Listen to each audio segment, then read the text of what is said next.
Hasil kualifikasi MotoGP Aragon, Bagnaia pole, Quartararo grid ke-6. Francisco Bagnaia merebut pole position MotoGP Aragon setelah menjadi pembalap tercepat di kualifikasi kedua Q2 di sirkuit Motorland Aragon, Sabtu kemarin.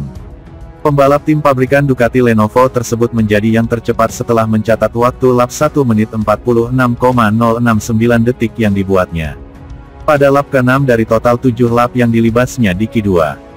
Bagi pembalap asal Italia tersebut, inilah pole position ke-11 sepanjang kariernya di MotoGP sejak debut pada 2019. Ini juga menjadi start terdepan Bagnaia di MotoGP musim 2022 atau yang pertama sejak Dutch TT di sirkuit Assen pada tanggal 25 Juni lalu. Saya memang berusaha keras untuk membuat waktu lap bagus di sini karena para rival memang kuat. Fabio Quartararo juga sangat cepat di kualifikasi.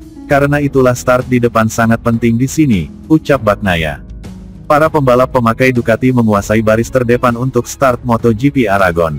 Minggu, tanggal 18 September tahun 2022, setelah rekan setim Bagnaia, Jack Miller, serta Enea Bastianini, Gresini Racing, masing-masing berada di posisi kedua dan ketiga pada Q2.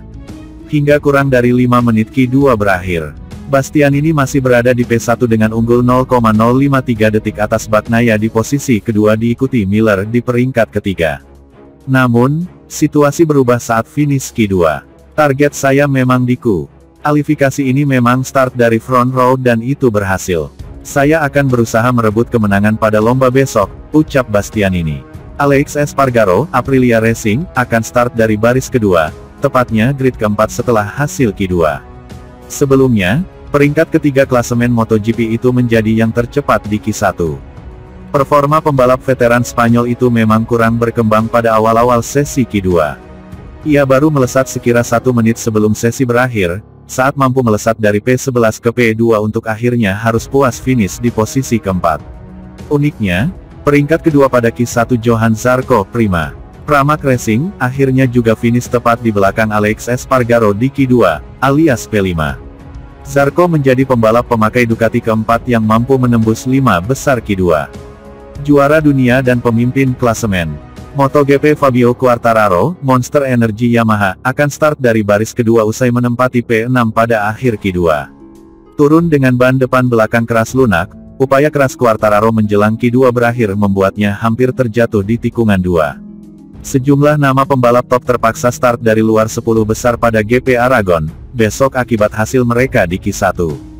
Marc Marquez Repsol Honda, yang baru kembali usai absen panjang, akan start dari grid ke-13 setelah hanya mampu finish di P3 pada Q1. Q1 juga diwarnai sejumlah insiden. Maverick Vinales Aprilia Racing, terjatuh di tikungan 2 setelah kehilangan kontrol ban depan Aprilia Race GP. Itu kali pertama musim ini Top Gun mengalami kecelakaan. Vinales akan start dari grid ke-16 usai menempati P6 pada Q1. Paul Espargaro, Repsol Honda, juga mengalami crash di tikungan 5. Ia pun mengakhiri sesi Q1 di peringkat ke-8 sehingga hanya akan start dari posisi ke-18 pada lomba GP Aragon besok.